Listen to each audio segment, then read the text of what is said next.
तो hello friend, कैसे हैं आप लोग। आशा करते हैं कि आप लोग बहुत ही अच्छे होंगे। तो आज का जो हमारा वीडियो है वो है जंतु में परिवहन। आज हम लोग इस वीडियो में जंतु में परिवहन के बारे में जानेंगे और आप लोग सिर्फ वीडियो को अंत तक देख लेंगे तो आपको इस चैप्टर से कहीं पर भी किसी प्रकार का कोई दिक्कत नहीं होगा। तो देखिए, उस श्रेणी के जंतुओं में एक विशेष प्रकार का परिवहन तंत्र होता है जो ऑक्सीजन, कार्बन डाइऑक्साइड, पोषक तत्व, हार्मोन, उत्सर्जी पदार्थ को शरीर के एक भाग से दूसरे भाग में ले जाता है।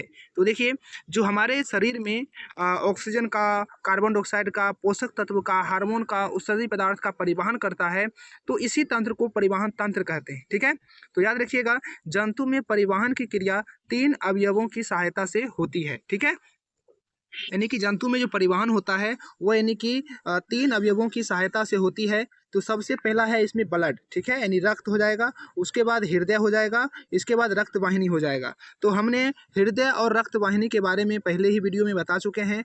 तो आज हम लोग इस वीडियो में खास करके रक्त के बारे में जानेंगे। ठीक है, यदि अगर आप इस वीडियो को अंत तक देख लेते हैं तो आपको रक्त से रिलेटेड एक भी क्वेश्चन नहीं छूटेगा। और वीडियो अच्छा लगेगा तो वीडियो को लाइक और चैनल को जरूर सब्सक्राइब कर लीजिएगा, क्योंकि हम इसी प्रकार का नोट्स और इसी प्रकार का वीडियो आपके लिए लाते रहते हैं। तो चलिए देखिए, इन तीनों अवयव मिलकर परिसंचरण या रक्त परिवहन तंत्र का क्या करते हैं, तो निर्माण करते हैं। इसे याद रखिएगा। इसके बाद देखिए, हम लोग रक्त के बारे में जानेंगे। ठीक है, तो इससे पहले एक और पॉइंट है, इसके अतिरिक्त परिवहन के लिए लसिका तंत्र नामक एक और तंत्र भी उस श्रेणी के जंतुओं में पाया जाता है।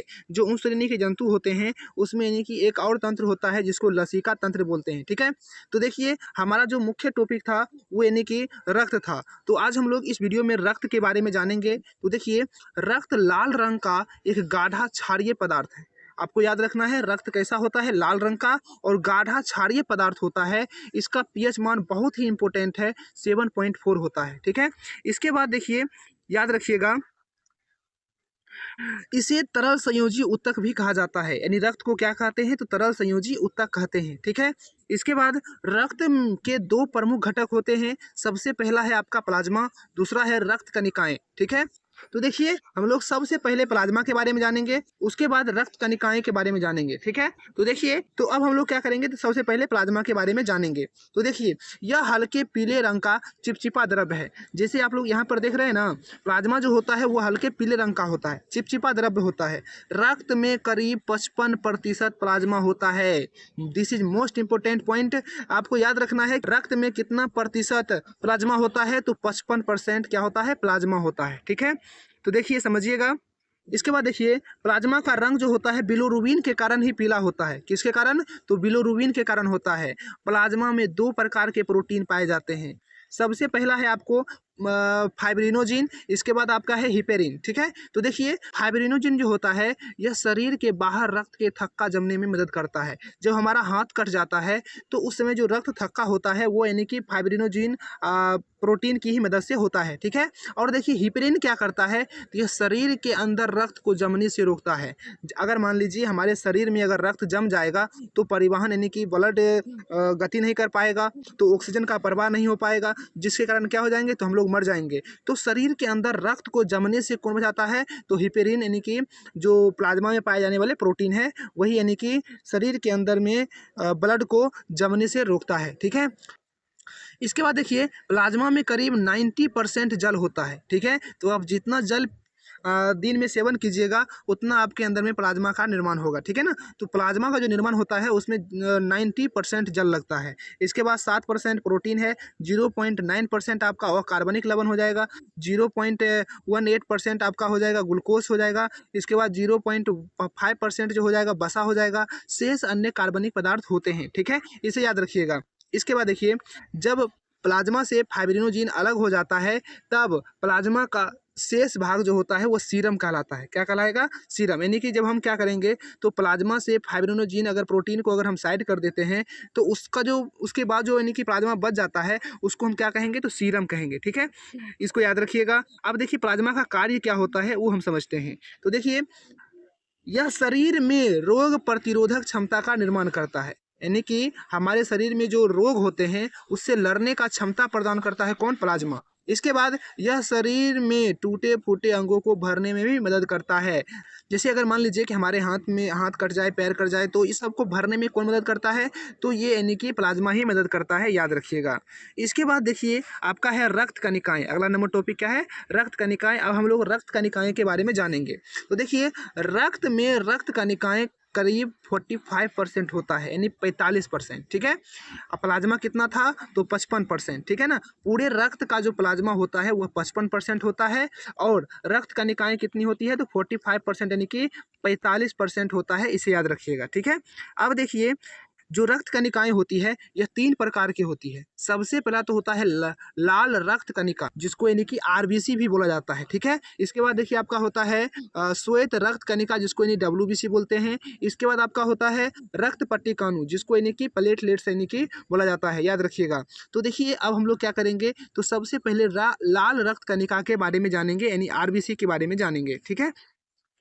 तो देखिए लाल रक्त कनिका के बारे में हम लोग जानते हैं, तो इसे याद रखिएगा। इसका एक और नाम है एरिथ्रोसाइट। इसको क्या बोलेंगे? एरिथ्रोसाइट बोलेंगे, याद रखिएगा। इसके बाद इसमें एक विशेष प्रकार का वर्णक होता है जिसका नाम है हीमोग्लोबिन, ठीक है। हीमोग्लोबिन पाया जाता है और हीमोग्लोबिन के कारण ही क्या होता है? तो रक्त का रंग जो होता है वो लाल होता है। इसके बाद देखिए हीमोग्लोबिन का काम क्या है, इसको समझिए।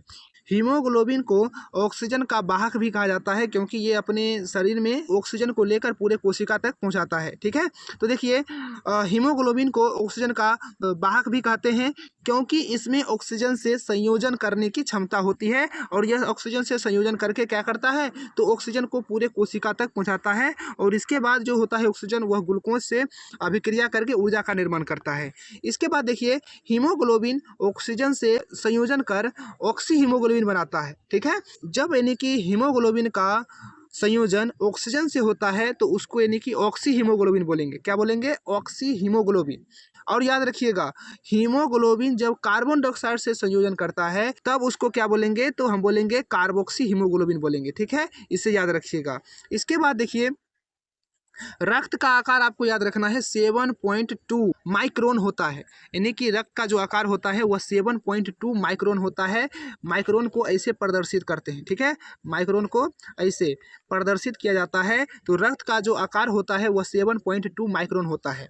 रक्त का जो जीवन काल होता है, अब देखिए ये रक्त कौन सा है? तो याद रखिएगा ये आरबीसी है, ठीक है। आरबीसी, रेड ब्लड सेल, ठीक है। तो याद रखिएगा इसका जो यानी जीवन काल होता है वो यानी कि 20 से लेकर 120 दिन तक होता है, ठीक है ना। तो आरबीसी का जीवन काल 20 से लेकर 120 दिन तक होता है, इसे याद रखिएगा। इसके बाद देखिए इसका जन्म जो होता है वो अस्थि मज्जा में होता है, यानी हड्डी में ही इसका क्या होता है? जन्म होता है, यानी कि आरबीसी का निर्माण होता है। और इसकी मृत्यु कहाँ हो जाती है? तो यकृत में हो जाता है, इसको याद रखिएगा। इसके बाद देखिए रक्त की संख्या पुरुषों में जो होता है, यानी कि आरबीसी रक्त की जो संख्या पुरुष में होता है वो यानी कि 50 लाख होता है, 50 लाख करीब होता है लगभग में, ठीक है। इसके बाद जो महिला में होता है वो लगभग 45 लाख घन मिलीमीटर होता है, इसे याद रखिएगा, ठीक है। इसके बाद देखिए ब्लड बैंक में रक्त को सोडियम नाइट्रेट में, ठीक है ना, सोडियम नाइट्रेट में रखा जाता है, ठीक है। सोडियम नाइट्रेट में 40 डिग्री फ़ारेनहाइट पर रखा जाता है, इसे याद रखिएगा, ठीक है। इसके बाद देखिए आरबीसी के कार्य की अगर बात करें तो रक्त का प्रमुख कार्य, यानी आरबीसी रक्त का जो प्रमुख कार्य है वो ऑक्सीजन को ढोकर विभिन्न कोशिकाओं तक ले जाता है, यही इनका क्या है? प्रमुख कार्य है, इसे याद रखिएगा। इसके बाद देखिए श्वेत रक्त कनिका, यानी कि डब्ल्यूबीसी, व्हाइट ब्लड सेल, समझिएगा। इसका एक अन्य नाम जो है इसको बोलते हैं ल्यूकोसाइटस। क्या बोलते हैं? ल्यूकोसाइटस बोलते हैं, याद रखिएगा। ये अनियमित आकार की केंद्रक युक्त कोशिकाएं होती है, क्योंकि इसमें केंद्रक पाया जाता है, ठीक है, याद रखिएगा। और ये रंगहीन द्रव्य है, इनका कोई रंग नहीं होता है, ठीक है ना। इसकी संख्या जो होती है वो यानी कि आरबीसी की अपेक्षा अत्यंत कम होती है और इसका भी जन्म याद रखिएगा अस्थि मज्जा में होता है और इसकी जो मृत्यु होती है ना वो रक्त में ही हो जाता है, ठीक है। और इसके जीवन काल की अगर हम बात करें तो 1 से लेकर 4 दिन तक, ठीक है, याद रखिएगा। और ये देखिए इनकी संख्या जो होती है 8000 से लेकर 10,000 प्रति घन मिलीमीटर होता है।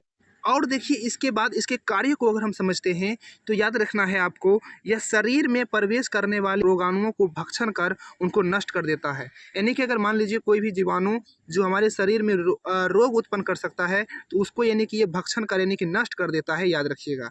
इसके बाद यह शरीर के अंदर टूटे फूटे ऊतकों और कोशिकाओं का को भक्षण कर लेता है, यानी कि जो कोशिका मान लीजिए मृत हो जाती है, ठीक है, या फिर टूट फूट जाता है, उसको यानी कि ये क्या कर देता है तो नष्ट कर देता है, याद रखिएगा।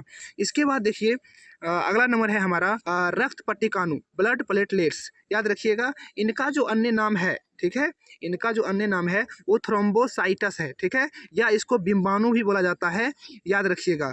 इसमें केंद्रक नहीं पाया जाता है, इसमें जो होता है केंद्रक नहीं पाया जाता है, याद रखिएगा। और वाइट ब्लड सेल में उसमें केंद्रक पाया जाता है और इसका जो निर्माण होता है वो अस्थि मज्जा में ही होता है और इसकी मृत्यु जो होती है यकृत में होती है।